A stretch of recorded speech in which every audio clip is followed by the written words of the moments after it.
চেঙেলীয়াজাৰ গাঁও পঞ্চায়তত মহাত্মা গান্ধীৰ জন্মজয়ন্তী উপলক্ষে বিশেষ গাঁও সভা।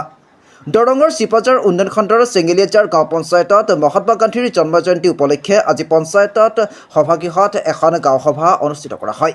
পঞ্চায়ত সভানেত্ৰী পিংকী কলিতাৰ সভাপতিত্বত অনুষ্ঠিত সভাত GPC ছাজিদ আলীয়ে উদ্দেশ্য ব্যাখ্যা কৰাৰ সভাত 2026-27 বৰ্ষৰ বাৰ্ষিক পৰিকল্পনা প্ৰস্তুত MG এনৰেগা আঁচনি সম্পৰ্কে আলোচনা কৰা হয়। সভাত প্ৰাক্তন উপসভাপতি আবু বক্কৰ ছিদ্দিক, মুস্তাক হুছাইনকে ধৰি ভালেকেইগৰাকীয়ে গঠনমূলক বক্তব্য আগবঢ়ায়। সভাত অসম আৰু অসমীয়াৰ হিয়াৰামঠু জুবিন গাৰ্গৰ মংগলাৰ্থে 1 মিনিট সময় মৌন প্ৰাৰ্থনা কৰা হয়।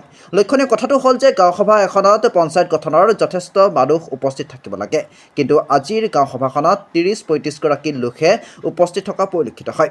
তদুপৰি গাঁও সভাত উপস্থিত নাই পঞ্চায়ত সচিবগৰাকী। সভাৰ শেষত PM গৃহ ছাৰ্ভেক লৈ এগৰাকী ৱাৰ্ড সদস্য GPCৰ সন্মুখত অসন্তুষ্ট হোৱা পৰিলক্ষিত হোৱাত বিষয়টোলৈ চৰ্চা হৈছে।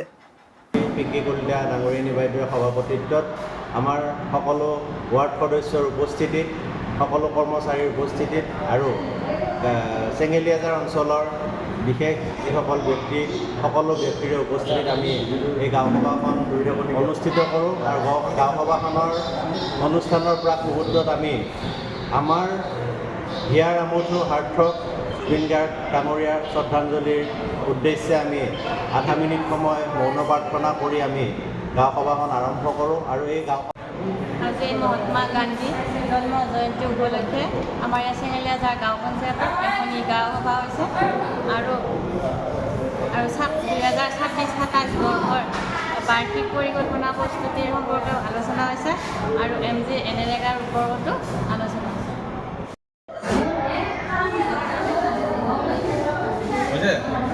আজি আমাৰ চেঙেলীয়াজাৰ গাঁও পঞ্চায়তত গান্ধী ৰাইজৰ মাজত সজাগতা যাতে বৃদ্ধি হয়, পঞ্চায়তীৰাজ ইনষ্টিটিউশ্যনত যাতে সকলোৱে এক্সেছ কৰিব পাৰে, সকলোৱে ভাগ ল'ব পাৰে। যিকোনো খবৰৰ বিজ্ঞাপনৰ বাবে যোগাযোগ কৰক 7896121996।